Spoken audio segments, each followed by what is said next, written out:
भैया केमिस्ट्री में 90 plus marks चाहिए, तो अगर आपको केमिस्ट्री में 90 प्लस मार्क्स चाहिए, कुछ एक्स्ट्रा काम तो करना ही पड़ेगा, कुछ यूनिक काम तो करना ही पड़ेगा। तो उसके लिए आपको यहाँ पे 5 ऐसे बेहतरीन स्ट्रेटजी बताने जा रहा हूँ। इसको आप देखिए, आपको खुद ब खुद लगेगा कि भैया सही बोल रहे हैं कि अगर ये 5 काम करेंगे तो बचेगा ही नहीं कुछ। अगर कुछ बचेगा ही नहीं तो पेपर तो आप 100% स्कोर करोगे, तो 90 प्लस तो अइबे करेगा। तो आप जिस चैनल पे आए, बिहार बोर्ड का फर्स्ट गाइडेंस चैनल है। 2023 तथा 2024 की बात करें तो जितने भी क्वेश्चंस गेस करवाए गए थे वो सभी के सभी क्वेश्चंस टकराए गए हुए। आप उसका प्रूफ हमारे कम्युनिटी पोस्ट पे जाके देख सकते हैं। और 2024 में 200 से ज्यादा हमारे जो भाई बहन थे वो केटी भैया के गाइडेंस से 400 प्लस स्कोर किए हुए थे। आप हमारे व्हाट्सएप ग्रुप को ज्वाइन कर सकते हैं, आप हमारे टेलीग्राम ग्रुप को ज्वाइन कर सकते हैं, जहां पे आपको पीडीएफ नोट्स मिल सकते हैं, जहां पे आपको डेली क्विज मिलेंगे। ठीक है, व्हाट्सएप ग्रुप हो तो वो बॉयज के लिए है और टेलीग्राम ग्रुप गर्ल्स के लिए है, उसमें बॉयज गर्ल्स दोनों रह सकते हैं। वहां पे डेली क्विज चलता है। डेली क्विज का मतलब आप जो कुछ भी पढ़ रहे हो उसका बस टेस्ट, एक उनको क्वेश्चन उसमें ऑब्जेक्टिव आते रहता है, तो उसको ज्वाइन करना चाहिए हर एक स्टूडेंट को। और उससे पहले एक छोटा सा रिक्वेस्ट है कि हमारे जो मिशन है ना कि हम लोग के चैनल पे 1 लाख भाई बहन रहे, तो आप इस मिशन में आप थोड़ा बहुत आप अपना योगदान देते रहिएगा। तो मेरे जितने भी भाई हैं अभी मेरे साथ जुड़े हुए हैं, जो अभी इस वीडियो को देख रहे हैं, उनसे एक छोटा सा रिक्वेस्ट है कि आपसे जितना पॉसिबल है उतने दोस्तों तक शेयर कीजिए। भाई आपसे पैसा तो मांग नहीं रहा हूं ना, तो आपका बस इतना काम है कि बस थोड़ा सा शेयर कर देना। ठीक है, क्योंकि आपके थोड़ा सा शेयर से मेरा बहुत ज्यादा सहयोग हो जाएगा और बहुत बच्चे यहाँ पे जुड़ जाएंगे, बहुत भाई बहन जुड़ जाएंगे, तो और ज्यादा मजा आएगा पढ़ाने में और पढ़ने में। ठीक है, तो भैया सब बात छोड़िए, सब बात के गोली मारिए। ठीक है, और बिहारी अंदाज में बता दीजिए कि अगर हमारा केमिस्ट्री में 90% से ज्यादा मार्क्स चाहिए तो हम क्या काका करे के पड़ी। ठीक, तो उन्हीं लोगों के बता रहा बानी यहाँ पे 5 बिगेस्ट स्ट्रेटजी। अगर आप सिर्फ इस चीज को पढ़ लीजिएगा तो इसमें बिल्कुल भी कुछ समझ नहीं आएगा, क्योंकि इसको शॉर्टकट फॉर्म में लिखे हुए हैं, इस पे डिटेल वे में बताएंगे। तो वीडियो को ध्यान से देखिएगा, वीडियो को पूरा देखना है। ठीक है भाई, वीडियो के पूरा देखिए, वीडियो स्पीड करके देख लिया, लास्ट में को शायरी सुनाएंगे, तो बने रहो। ठीक है, तो भैया देखो केमिस्ट्री का जो पेपर होता है, तो पेपर तो होता नहीं है 100 नंबर का, लेकिन 100 नंबर का केमिस्ट्री का एग्जाम होगा। तो उसमें जो होता है ना एग्जाम का पेपर जो होता है, जिसको थ्योरी पेपर बोलते हैं, तो थ्योरी पेपर होता है 70 नंबर का। 70 नंबर का मतलब क्या हुआ समझा, कि 70 नंबर का तुमसे एग्जाम लिया जाएगा, लेकिन 30 नंबर का एग्जाम नहीं लिया जाएगा, क्योंकि 30 नंबर होता है प्रैक्टिकल। तो आपको तो मेन 70 नंबर से ना लड़ना है। अब इस 70 नंबर में 50% ऑब्जेक्टिव रहता है, 50% सब्जेक्टिव रहता है। ये सब सबको पता होगा, सबको पता होगा। तो भैया अगर हमको 90 प्लस मार्क्स चाहिए केमिस्ट्री में, अगर हमको 90 प्लस मार्क्स चाहिए केमिस्ट्री में, तो प्रैक्टिकल एग्जाम की बात करें तो देखो प्रैक्टिकल एग्जाम में ना मिनिमम 25 प्लस मिल ही जाता है सबको, है ना, 25 प्लस मिल ही जाता है। ठीक, बंचुहारो कॉलेज रहता है वो 25 प्लस दे देता है, तो 25 प्लस तो मिल जाता है, लेकिन ज्यादातर नंबर ना 26 से 28 के बीच में मिलते हैं। ठीक है, ज्यादा नंबर ना 26-27 के आसपास मिलते हैं। तो मान लेते हैं कि 26 से 28 के बीच में आपका नंबर मिलेगा। तो थियरी पेपर आपका 70 नंबर का होता है, तो भैया इधर से तो हमारा आ गया 26 या फिर 28 नंबर। तो भैया हमको थियरी में कम से कम हमको तो भैया 65, 63, 64 के आसपास तो स्कोर करना पड़ेगा। तो आपको यहाँ पे 62 प्लस स्कोर करना होगा, मतलब 70 नंबर का जो पेपर होगा उसमें अगर आप 62 प्लस मार्क्स लाइएगा तब ना 90 नंबर का होगा भैया। हाँ भैया बिल्कुल सही बोल रहे हैं। तो अब ऐसा क्या किया जाए, अब किस ढंग से पढ़ाई किया जाए, क्या स्ट्रेटजी रखा जाए कि 70 नंबर का जो पेपर केमिस्ट्री को होने वाला होगा या फिर जो होगा उसमें आप 63, 64, 65 के आसपास मार्क्स ला सकते हैं। तो भैया अब प्लानिंग की बात करते हैं। ठीक, और अभी भी अगर आप इस वीडियो को शेयर नहीं किए हुए तो लास्ट में शेयर कर देना, लेकिन अभी भी चैनल को सब्सक्राइब नहीं किया हो तो सब्सक्राइब कर दो ना। कहाँ देख रहे हो, बिहार बोर्ड के फर्स्ट गाइडेंस चैनल पे आए हो, अभी तक बिहार बोर्ड क्लास 12 का या फिर बिहार बोर्ड का कोई गाइडेड है ये नहीं है। बिहार बोर्ड का आपको यूट्यूब पे कुछ ऐसा मिलेगा ही नहीं। भैया अंतिम समय में क्या पढ़े, मोस्ट इंपोर्टेंट चैप्टर्स जो है वो बता दीजिए, मॉडल पेपर से टकराता है कि नहीं, गेस्ट पेपर से टकराता है कि नहीं, क्वेश्चन बैंक से कितना क्वेश्चन आता है, कौन कौन क्वेश्चन इंपॉर्टेंट है, और भाई सब क्वेश्चन टकरा ही रहे हैं। तो इतना तो हक बनता है कि चैनल को सब्सक्राइब कर दीजिएगा, और उतना आप लोग कर दीजिएगा, हमारे सब प्यारे प्यारे भाई लोगन है। तो अब इस चीज को समझते हैं। अब पांचों जो है ना, 5 को जो स्ट्रेटजी है उसको लाइन बाय लाइन समझते हैं। ठीक है, और ध्यान से समझिएगा और इस चीज को बस फॉलो कर लेना। सबसे पहला क्या है कि आपको ना सिलेबस का ज्ञान होना चाहिए और मोस्ट इंपोर्टेंट चैप्टर्स पता होना चाहिए। देखिए अभी एग्जाम में ना 6 महीने के आसपास टाइम बचे हुए, आपका सिलेबस कोशिश करना है, आपको कोशिश करना है कि आपको सिलेबस पूरा पढ़ना चाहिए। क्यों पूरा पढ़ना चाहिए, ध्यान से समझिएगा। अब देखो सिर्फ बिहार बोर्ड क्लास 12 तक तो सीमित नहीं रह जाओगे, आपको ज्ञान पूरा चीज का होना चाहिए। अगर आगे चल के आपको जरूरत पड़े केमिस्ट्री का, तो आप अगर सिर्फ मोस्ट इंपोर्टेंट चैप्टर्स पढ़ रहे हैं तो फिर आपको दिक्कत हो सकता है। मोस्ट इंपोर्टेंट चैप्टर्स तब पढ़ा जाता है जब समय कम होता है, तब आपको सिर्फ मोस्ट इंपोर्टेंट चैप्टर्स पढ़नी चाहिए। लेकिन मोस्ट इंपोर्टेंट चैप्टर्स का रिवीजन आप ज्यादा कर सकते हैं। ठीक है, लास्ट में मोस्ट इंपोर्टेंट चैप्टर्स का रिवीजन ज्यादा कर सकते हैं। लेकिन आपके पास अगर अभी टाइम है तो आप कोशिश कीजिए कि जो केमिस्ट्री का सिलेबस है उसको पूरा अच्छे ढंग से पढ़ाई करें, उसका फ्रेश नोट्स बनाएं। नोट्स आपका फ्रेश होना चाहिए भैया, नोट्स आप फ्रेश बनाना।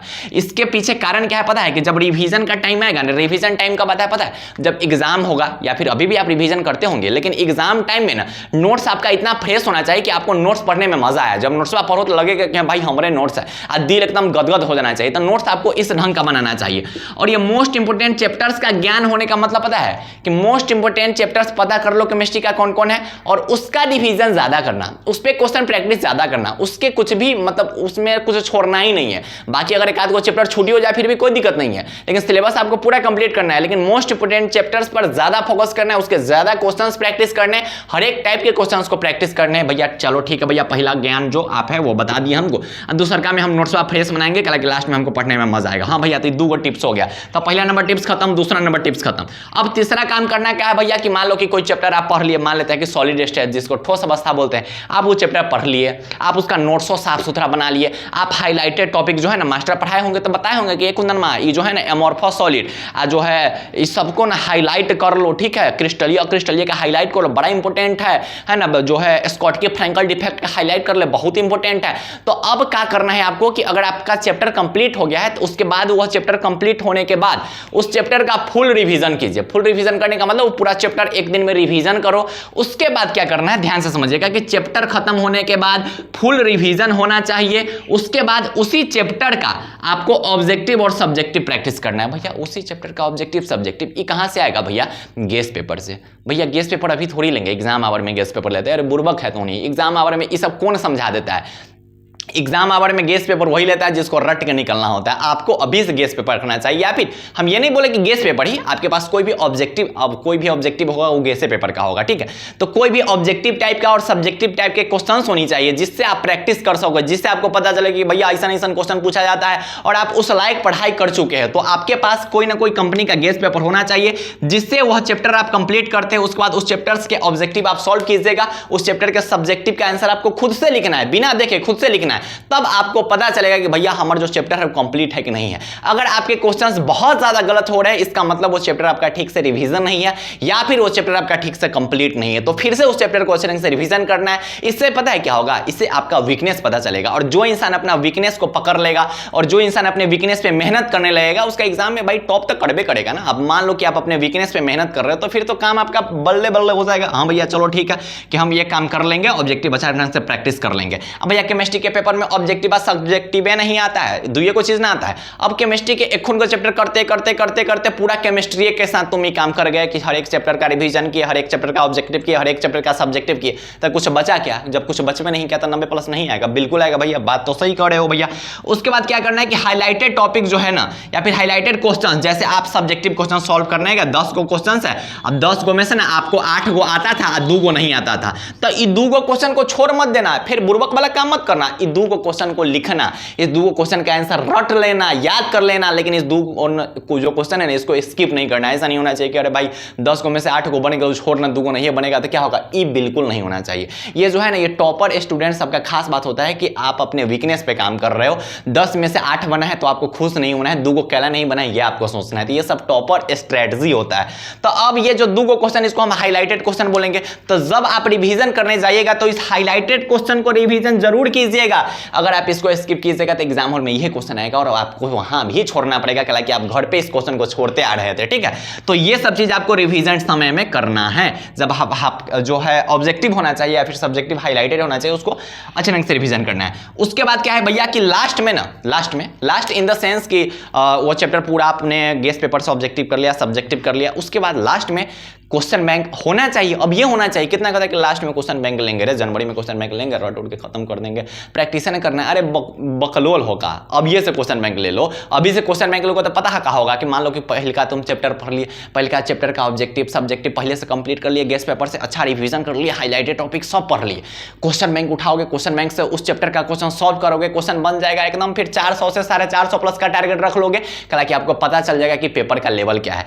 अगर नहीं बनेगा तब आपको पता चलेगा कि नहीं अभी तैयारी नहीं है, तो क्वेश्चन बैंक बताता है कि तैयारी है कि नहीं है। अब बचवा सब जनवरी में क्वेश्चन बैंक खरीदने जाता है, अब टाइम भी नहीं है तुम्हारे पास कि तुमको सोचोगे, रटते जा रहे, बनते जा रहे, छोड़ते जा रहे, बार बार बोले नहीं कि जो वीकनेस है उस पर काम करना है। भाई जनवरी में टाइम में नहीं बचेगा वीकनेस पे काम करने का, तो अभी से काम करना है इन सब चीजों पे। तो क्वेश्चन बैंक नहीं है तो क्वेश्चन बैंक ले लीजिए, और जो चैप्टर कंप्लीट हो जाता है उस चैप्टर्स के क्वेश्चंस को आप सॉल्व कीजिए।